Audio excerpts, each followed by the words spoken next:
Salut les gars, bienvenue sur ma chaîne Cure cérébrale ici pour vous. Ici on va essayer de changer les mentalités. Mais pour l'instant, aujourd'hui on va parler du problème des migrants en Libye. Malheureusement, beaucoup ont oublié, mais moi pas. Et je vais vous dire pourquoi. On se prend à tout à l'heure. Restez connectés.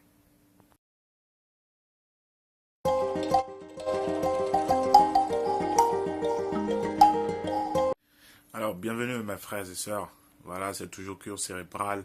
Pour ceux qui ne sont pas encore abonnés, cliquez juste sur le bouton et mettez un pouce si vous avez aimé la vidéo. Partagez aussi au maximum parce que je suis convaincu que notre problème en tant qu'Africains, c'est d'abord la mentalité. J'ai suivi avec beaucoup d'engouement l'épisode des frères en Libye. J'ai voulu faire des vidéos à cet instant, mais j'ai dit je vais attendre et voir le dénouement de la situation et voir comment est-ce que la toile va se comporter, les gens en général vont se comporter. Et après, vers la fin, quand je ne verrai plus personne parler de ça, je vais donner mon avis sur cela.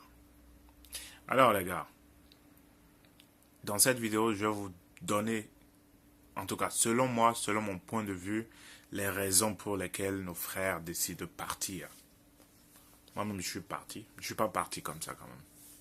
Mais je vais vous donner les raisons qui me motivent. Parce que moi, quand on me proposait de venir en Europe, aujourd'hui avec du recul, s'il y avait les conditions, c'est-à-dire si on avait les mêmes conditions qu'ici, je crois que j'aurais plutôt réfléchi plusieurs fois, à plusieurs reprises, et peut-être que je n'aurais pas directement répondu favorablement. Ou même que maintenant, après mes études, je serais déjà longtemps au pays. Donc, je vais vous donner les raisons. Restez connectés. La raison particulière, selon moi, c'est que la jeunesse n'a plus d'espoir. La jeunesse africaine n'a plus d'espoir. C'est bizarre, ça fait bizarre de le dire. C'est malheureux, mais je crois que c'est la vérité. Je situe une autre responsabilité qui est celle de nos dirigeants, des dirigeants de nos États africains. Je situe aussi une responsabilité à ce niveau. Je situe une autre responsabilité au niveau de la jeunesse africaine elle-même. Je situe une autre responsabilité sur les parents africains, nos familles, nos pères, nos mères, nos familles, nos parents en général. Je vais situer une autre responsabilité sur les croyances, au fait, c'est-à-dire tout le système dans lequel nous vivons. Et je crois que je vais carrément en dernier plan parler de la diaspora africaine. Je ne suis pas sûr de pouvoir tout dire dans cette vidéo et l'idée de mes vidéos ce serait jamais de vous faire poireauter devant un écran pendant 1 heure ou 30 minutes. Mais je vais juste faire des vidéos concises et précises pour toucher du doigt et mener mes idées à bout. Je répète comme je l'ai dit à l'entrée de cette vidéo, je suis convaincu que le problème de l'Afrique passe d'abord par la mentalité africaine. La manière dont nous abordons les problèmes, les sujets dans nos sociétés respectives. Alors, aujourd'hui, je vais parler d'un premier aspect, c'est-à-dire dans toute l'histoire, ce que moi j'ai retenu. Je prends juste un cas. Peut-être dans d'autres vidéos, je vais parler des autres cas, c'est-à-dire l'État, la diaspora et tout. Mais aujourd'hui, je vais me focaliser d'abord sur le problème d'abord de l'esclavage. Suivez mon regard et je vais vous dire d'où ça vient.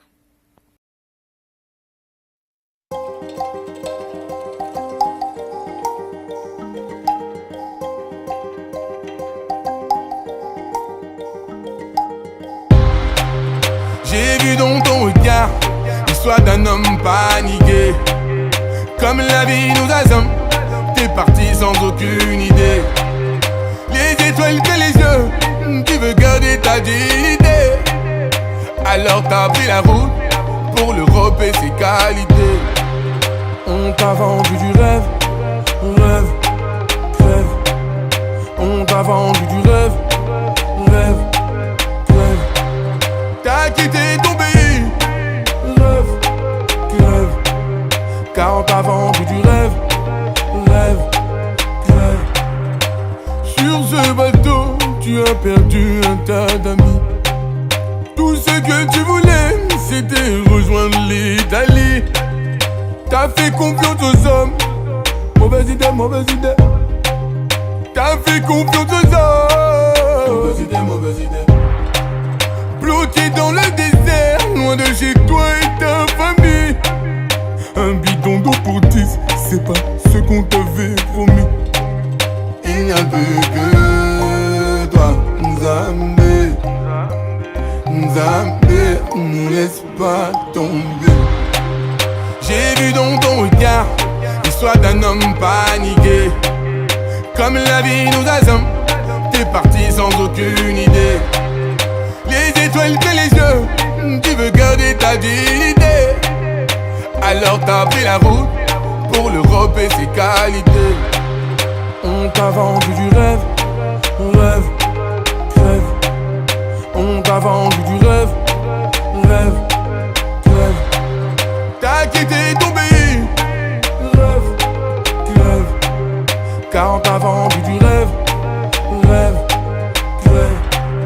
Au milieu de ce bateau, t'as peur de glisser. Oh, on t'a sait, c'est la vérité. C'est pour aider ta famille que t'as tout quitté. Oh, t'as passé, t'as pas mérité. 300 ans ma famille, plus d'humanité. Oh, avancer, obligé de lutter. Il n'y a plus que toi, Nzambe. Nzambe, ne laisse pas tomber. J'ai vu dans ton regard l'histoire d'un homme paniqué. Comme la vie nous assomme, t'es parti sans aucune idée. Les étoiles que les yeux, tu veux garder ta dignité. Alors t'as pris la route pour l'Europe et ses qualités. On t'a vendu du rêve, rêve, rêve. On t'a vendu du rêve, rêve, rêve. T'as quitté ton pays, rêve, rêve.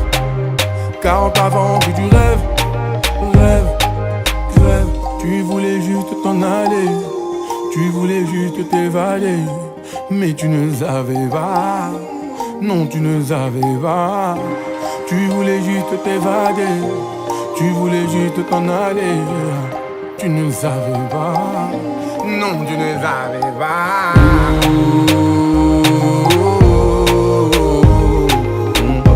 Mais tu ne savais pas, non tu ne savais pas.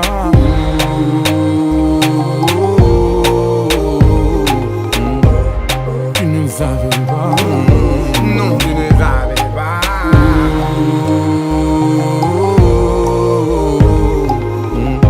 Mais tu ne savais pas, non tu ne savais pas.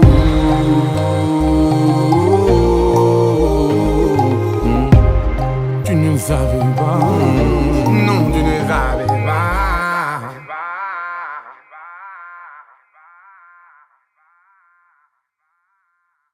J'ai suivi l'émission ce midi, que je remercie d'ailleurs, qui a vraiment consacré, je crois, même 2 épisodes. Il y a un jeune Camerounais qui a parlé, qui est venu, qui a intervenu. Et pour ceux qui n'ont pas suivi...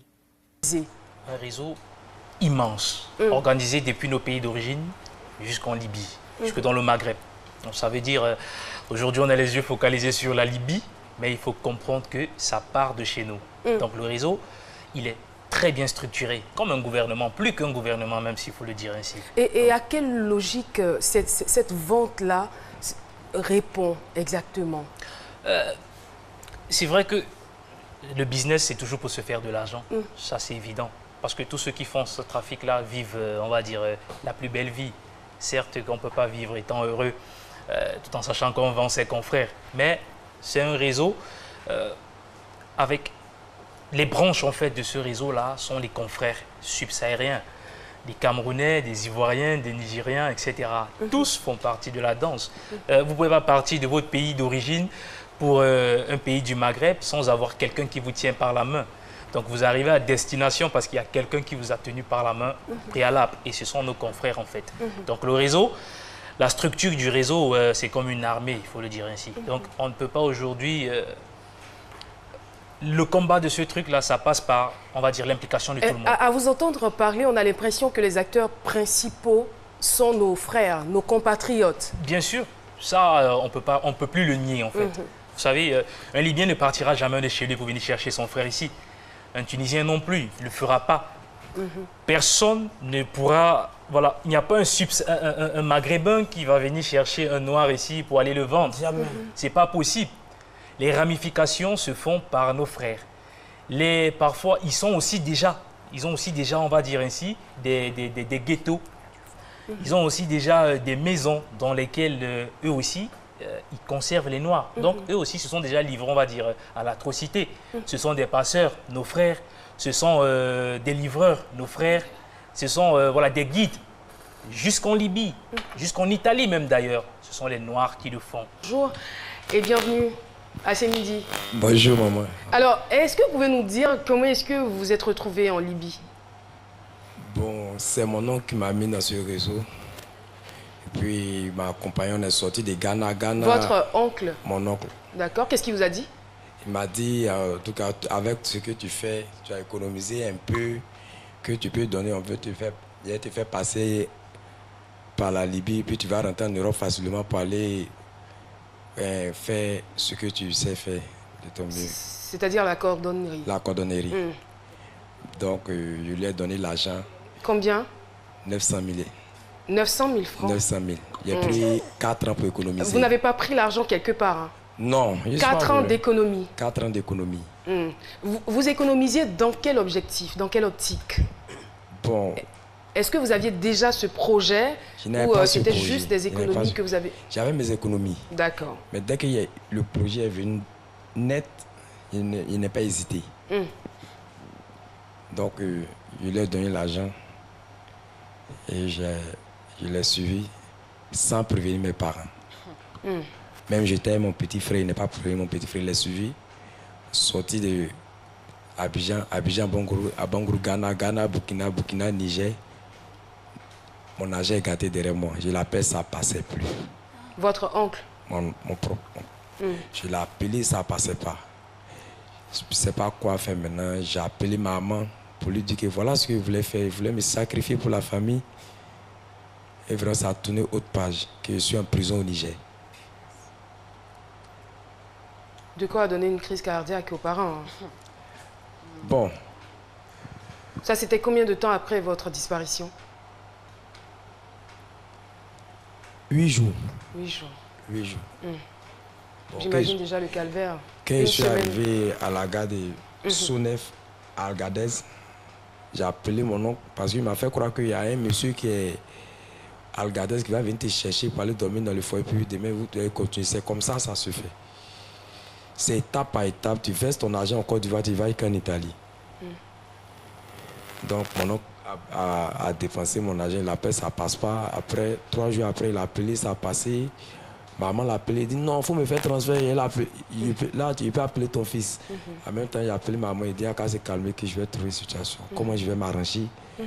On suppose que ça a été très très difficile jusqu'à ce que vous arriviez en Libye. Mais quand vous êtes arrivé en Libye, vous avez été fait esclave. Qu'est-ce que vous avez vécu réellement? Est-ce qu'en 2 ou 3 phrases, vous pouvez nous relater cela?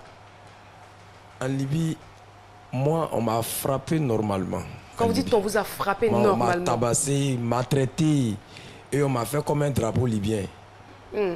Ouais. On m'a frappé pour qu'ils appellent mes parents. J'ai fait 7 fois prison en Libye. 7 fois? 7 fois. On m'a attaché, on attache mes bras et puis sur une corde, il y a un truc, un disque là-bas. Et puis on tire et puis tu montes et puis on te frappe. Maintenant, on met l'écouteur dans ton oreille. Maintenant, on lance le numéro de tes parents que tu donnes. Maintenant, tu communiques avec tes parents. Papa, pardon, il faut m'envoyer l'argent, il faut me tuer, il faut m'envoyer l'argent. Maintenant, moi, mon numéro ne passait pas. Mon numéro ne passait pas. Donc, il n'avait pas le choix. Il était obligé d'utiliser mon deuxième plan. J'ai dit à mes frères noirs qui sont là, surtout les Ivoiriens, j'ai vu quelques Ivoiriens de côté dire, ici, là, de la manière on a à Zabrata, dans la prison d'Ali Ghetto. Après ça, nous ont ramassé pour aller mettre dans un conteneur spécial, en plein milieu du désert. Aoussa qui va venir ouvrir la porte là, qui nous frappe là. Cette fois-ci, il va venir seul pour nous donner de nourriture. Quand il va arriver, on va le kidnapper lui-même. Et puis on va chercher à s'enfuir.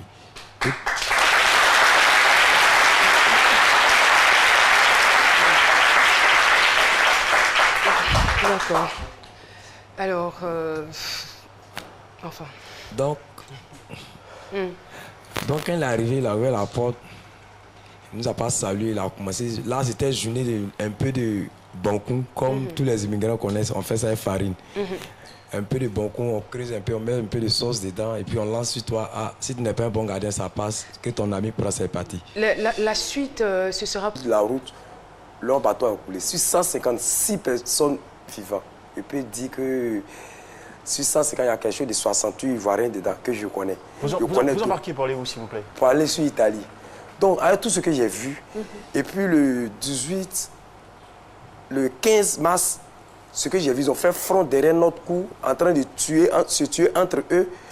Chat est venu garer jusqu'à là où moi je dormais. Qui se tuait entre eux? Entre les Libyens. Les rebelles, en les fait. Rebelles. Les gars de Grigades et puis les gars de, comment on appelle, Madina. Il y a eu un affrontement entre eux.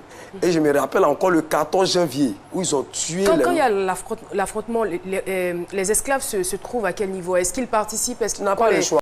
Alors, vous convenez avec moi que le problème de l'Afrique, c'est l'Africain. Parce que il n'y a aucun Libyen qui soit venu en Côte d'Ivoire, au Niger, au Bénin, au Nigeria, au Mali, pour prendre des jeunes Africains et les mettre en esclavage. Ça commence d'abord par nous. Le jeune homme a parlé, il a parlé de son oncle, c'est-à-dire sa propre famille, qu'il a baratiné et l'a fait envoyer en Libye, qu'il a déjà vendu à des gens. Quand le noir se met à vendre son propre frère noir, j'ai plus de mots, parce que c'est clair. Au début, il y a eu des marches. Moi-même, au début, dans l'euphorie, je me suis dit, il faut que j'aille vers l'ambassade de la Libye. C'est vrai. Il y a plusieurs autres responsabilités. Il y a l'Union européenne, il y a les Nations unies qui ont donné de l'argent. L'Union européenne qui a donné de l'argent en Libye. Un pays qui n'est pas stable.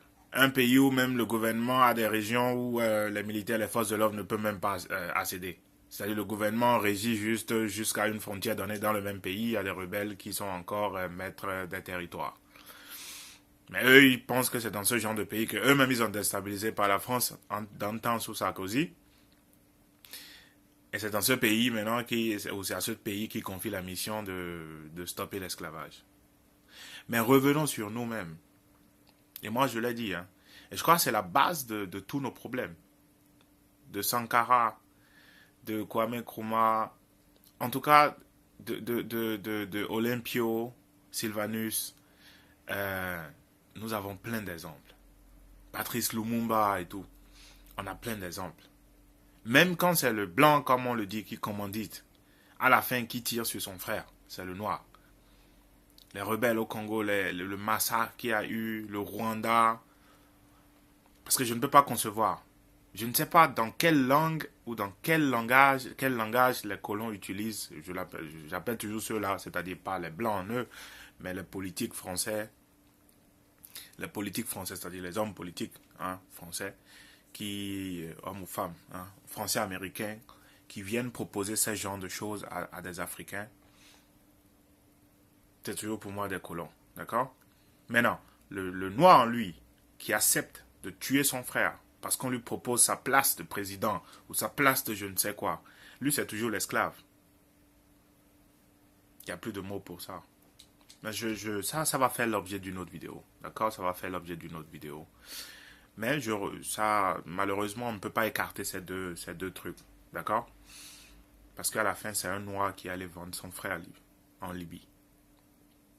Et l'esclavage, je vous dis, ça commence déjà chez nous, dans nos propres pays. Pourquoi est-ce que je dis cela? Vous voyez, dans un même pays, une famille qui est un peu aisée, d'accord? Le père ou la mère va prendre des enfants au village, vient les ramener à la maison. Moi, j'ai eu ce cas, d'accord? C'est-à-dire, mes parents sont allés prendre des gens. C'est clair qu'au départ, nous, on se voyait supérieurs à eux. Dieu merci qu'on a eu des parents qui ont pu nous inculquer ces valeurs, nous dire, c'est des enfants comme vous.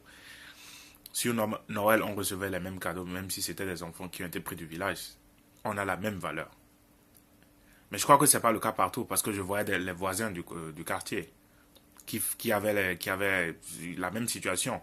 Ces enfants étaient traînés, on les envoyait à des heures impossibles pour payer. Et ça, c'est nous-mêmes qui affligeons ces genres de traitement à nos propres enfants. Et la plupart du temps, même, c'est des gens qui font partie de la même famille. Donc, comprenons que l'histoire des frères en Libye et tout, non seulement pour recadrer le contexte selon ce que je dis, ça commence déjà par nous. Comme je l'ai dit tout à l'heure, vous avez vu la vidéo. Voilà un oncle qui vient mentir à son neveu et qui va le vendre. Et des exemples comme ça, il y en a plein. Il a donné plein d'exemples et là, en tout cas pour ceux qui n'ont pas suivi l'émission, je ne sais pas si je vais mettre le lien en bas de la vidéo, mais allez revoir l'émission, vous allez comprendre. Ils ont même étalé ça sur 2 parties. Pour vous dire à quel point c'était important. Et je salue encore ce frère qui a fait ce combat. Je lui dis merci. Et à tous les autres frères africains, je vous dis, pour ceux qui étaient dans l'euphorie au début et qui n'ont pas pris assez de recul, c'est toujours bien d'accuser un blanc ou d'accuser qui que ce soit. Mais vers la fin, moi je crois que la responsabilité première nous incombe. Je ne pourrais pas parler sans oublier les parents. Parce qu'il est courant de voir des parents qui, eux, toute une famille cotise de l'argent pour envoyer quelqu'un. Envoyer un de leurs fils, une de leurs filles à l'étranger. L'idée derrière la tête, c'est quoi? Qu'il aille réussir pour qu'il vienne aider sa famille. Ces familles qui ont quand même cette force, ce courage de rassembler autant d'argent. Mais pourquoi ne pas prendre cet argent? Je parle maintenant du jeune ou de la jeune fille en question, hein, du jeune homme de la jeune fille, et entreprendre quelque chose. Vous avez vu, hein, pour ceux qui ont suivi l'émission, il y a un des animateurs qui a demandé cela. Justement, parce qu'il y a un problème de mentalité. Il se dit ou elle se dit automatiquement, il faut que j'aille en Europe, parce que c'est là-bas qu'il y a le bonheur. C'est là-bas que je pourrais réussir. Et de là-bas, je pourrais envoyer de l'argent. Et j'en viens au prochain point. La diaspora. J'en fais partie. Beaucoup d'autres qui sont sur la toile actuellement en font partie. Pour ceux qui ne le savent pas encore, la diaspora joue un rôle très, très, très important aujourd'hui en Afrique, sur le plan financier, mais surtout, sur le plan des mentalités. Cela fera l'objet d'une vidéo particulière où je vais m'adresser à mes frères de la diaspora. Mais juste pour donner un avant-goût, nos frères ici en Allemagne, en Belgique, au Canada, aux États-Unis, ne font que vendre des rêves. Et c'est justement ça, c'est pourquoi j'ai choisi cette chanson. J'aurais aimé voir cette chanson de Que Black a des milliards de vues, sans vous mentir. Et malheureusement, nous allons liker d'autres clips. C'est des clips comme ça qu'il faut partager, parce que la chanson parle. Le vendeur de rêve, ce n'est pas seulement le frère africain qui vient vendre du rêve à son frère africain pour l'envoyer en Libye, pour le soumettre à l'esclavage, ou le réduire en esclave à d'autres Libyens ou à d'autres Africains libyens qui, eux, nous considèrent au fait comme l'Afrique noire, l'Afrique subsaharienne. C'est ça, hein? Ça aussi fera l'objet d'une autre vidéo. C'est de cela qu'il s'agit. La diaspora a un rôle très important à jouer pour que la jeunesse africaine prenne confiance en elle-même, pour qu'elle change de mentalité. Et ça, c'est un combat personnel que moi, je me suis imposé. Il ne sert à rien de porter des Lacoste, Louis Vuitton ou Tommy Hilfiger, juste pour impressionner les frères au pays. Il ne sert à rien de rentrer chaque fois qu'on a ses vacances, d'aller faire le plein des magasins, des fois à crédit, juste pour montrer au fait que ça va, alors que rien ne va. Nous connaissons la réalité. Il y a plusieurs classes. Je vais détailler tout ça après dans une autre vidéo. Bref, c'est pour dire au fait, je situe la responsabilité là. J'en viens à l'État. L'État est là, en fait, pour garantir non seulement la sécurité de sa population, mais le bien-être aussi, le développement. Mais aujourd'hui, qu'est-ce qu'on constate? Nos chefs politiques, nos chefs d'État sont plus, je vais dire, nos chefs d'État, toujours dans le sens de la mentalité, ne sont pas encore arrivés au stade des Européens. Je veux dire quoi par là? L'Europe ne s'est pas faite du jour au lendemain. Même tout ce qu'on voit ici, ça ne s'est pas fait du jour au lendemain. D'accord? L'Europe a connu ses guerres. Elle s'en est remise. Elle a su qu'il fallait travailler, qu'il fallait construire le pays. Eh oui, l'Europe s'est construite par son travail. C'est vrai, en piétinant aussi les pays africains. C'est clair. Mais comme je l'ai dit, tout est passé au fait par un frère africain. Pour déstabiliser un président africain, il a fallu au fait un Africain comme lui. Des fois même son allié plus proche. Mais bref, je parle ici de la reconstruction, de la mentalité. Nos chefs d'État ne pensent pas au futur. Les Blancs, ici, quand vous voyez le système, ils ne travaillent pas pour aujourd'hui. Ils travaillent pour la génération, la 3e, la 4e génération qui va les suivre. Et c'est ça qui fait leur particularité. Aujourd'hui, il suffit juste de nommer un ministre ou nommer un chef d'État. Je ne dis pas que tous sont comme ça, mais pour la plupart, un ministre, quelqu'un qu'on met un poste de responsabilité, déjà que la mentalité n'est pas là. Il ne sait pas qu'il faut travailler pour le futur, pour les enfants, pour que l'Africain de demain ait une assurance sociale, quand il sera malade, pour que les jeunes qui soient formés aient un cadre propice à leur développement après leurs études, pour qu'ils puissent rentrer travailler dans leur pays. Ils pensent à se bourrer les poches, à conduire les Bentley. Je vois des Africains aujourd'hui qui ont des garages comparables à des sous-sols d'une présidence entière. Mais ça sert à quoi? Lui seul, il va conduire combien de voitures par jour? Et ce n'est même pas un chef d'État. Et ceux-là sont adulés. Pendant que juste à côté, il y a des gens qui ne savent même pas ce qu'ils vont manger demain ou même le jour là. Les gens vivent au jour le jour. Les Émirats, au Togo, au Bénin, dans d'autres pays que j'ai pu sillonner. Des gens vivent au jour le jour. Pourquoi? Parce qu'il y a d'autres qui n'ont pas pensé à ça. Parce qu'il y a d'autres qui ne pensent qu'à leur poche.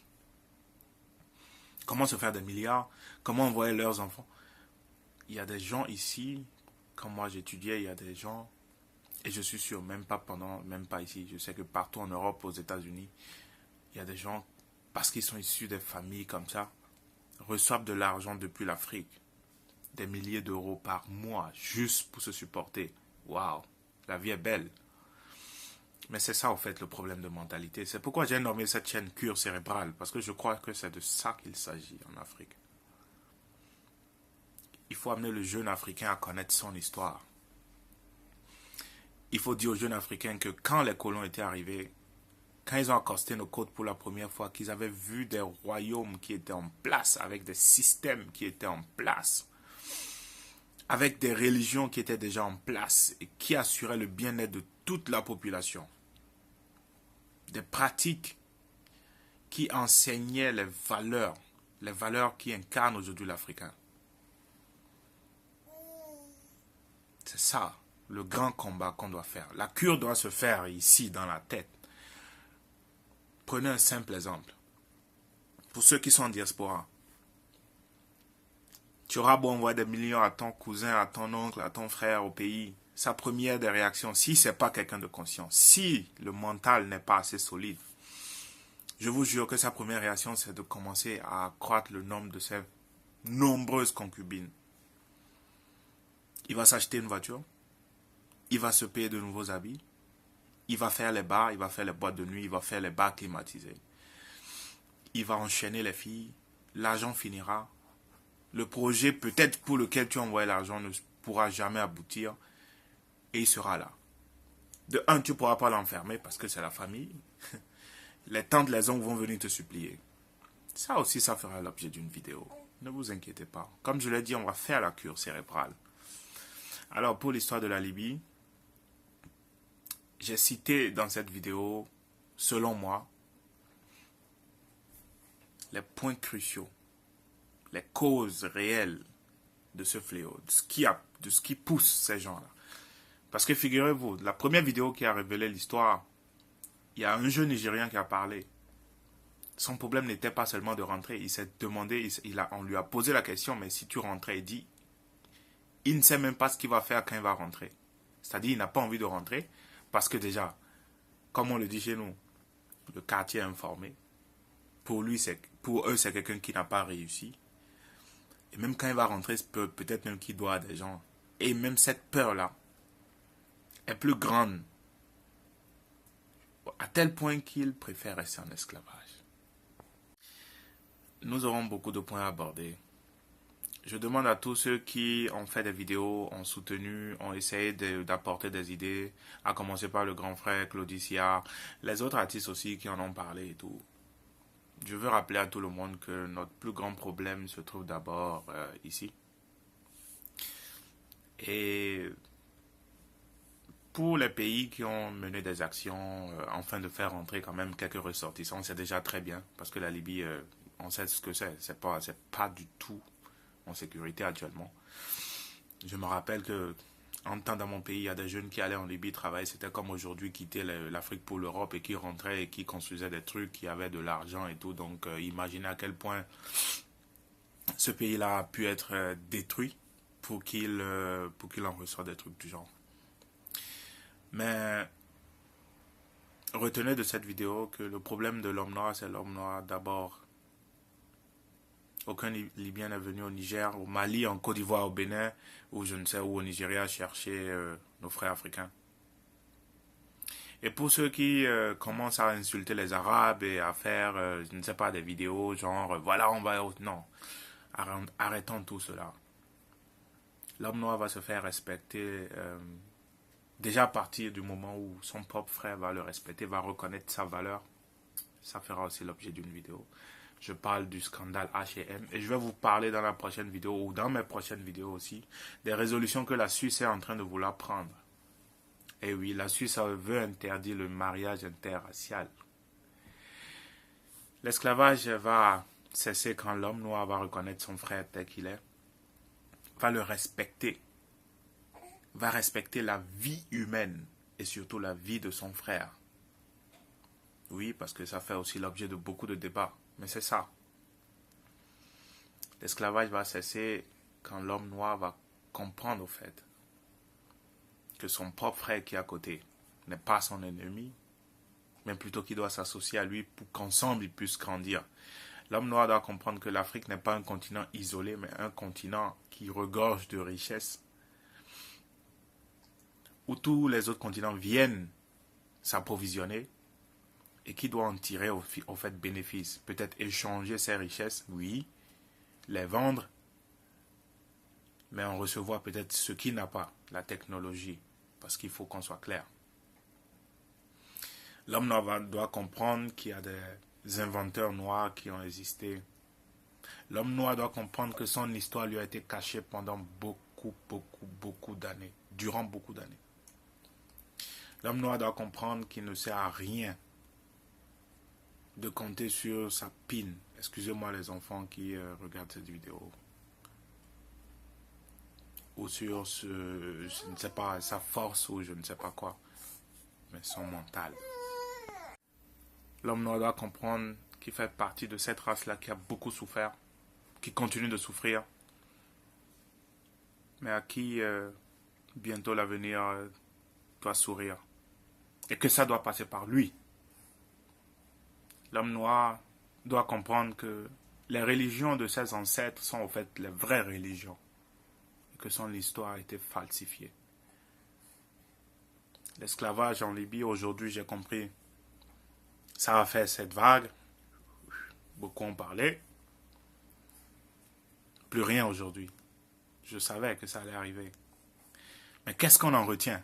Qu'est-ce qu'on en retient pour le futur? Pensez-y. Pensez à tout ce que j'ai dit.